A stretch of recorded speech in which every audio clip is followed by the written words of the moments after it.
Let's begin with strengths.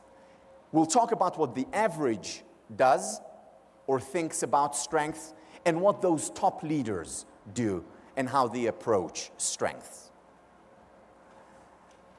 The Gallup organization asked the following question of 1.1 million people in 63 countries, including Mexico, the United States, China, Kenya, South Africa, Australia, 63 countries around the world. They asked them the following question: which do you think will help you improve the most? Knowing your weaknesses or knowing your strengths? The overwhelming majority of people, whether it was in Mexico or the United States or China or Kenya, the overwhelming majority of people, the average, in other words, said it's more important to focus on weaknesses. Why? Because if I improve my weaknesses, that's when I get better. But the most people were wrong.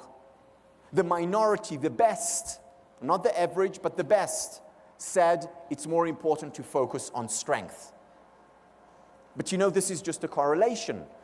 So they went out and they taught people how to focus on their strength by asking them the simple question: what are your strengths? What are you good at? Are you a good strategic thinker? Are you good at mathematics and numbers? Are you good at speaking in front of an audience? Are you good in small groups, listening?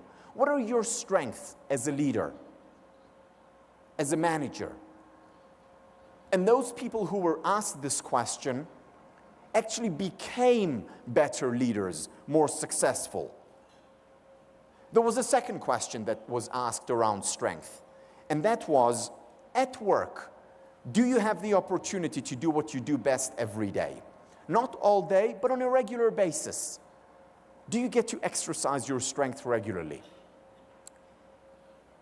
1.1 million people in 63 countries, the overwhelming majority of people in the overwhelming majority of organizations said no, including in Mexico. The minority that said yes,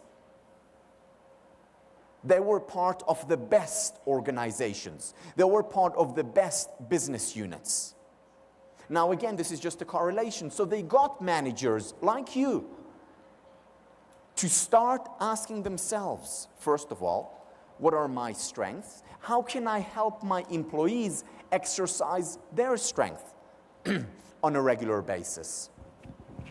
These business units became the most successful. They became the best business units by focusing on their strengths.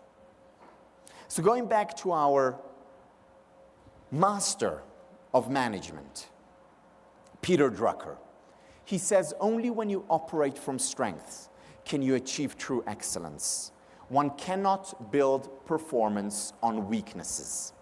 This, to many people, is counterintuitive. But his argument is that if you really want to fulfill your potential, it's not enough to improve your weaknesses. Yes, you need to manage your weaknesses, in the words of Peter Drucker, but your main focus as a manager, as a leader, has to be on what you're good at. The main focus has to be on what your employees are good at. And let them do that most of the time.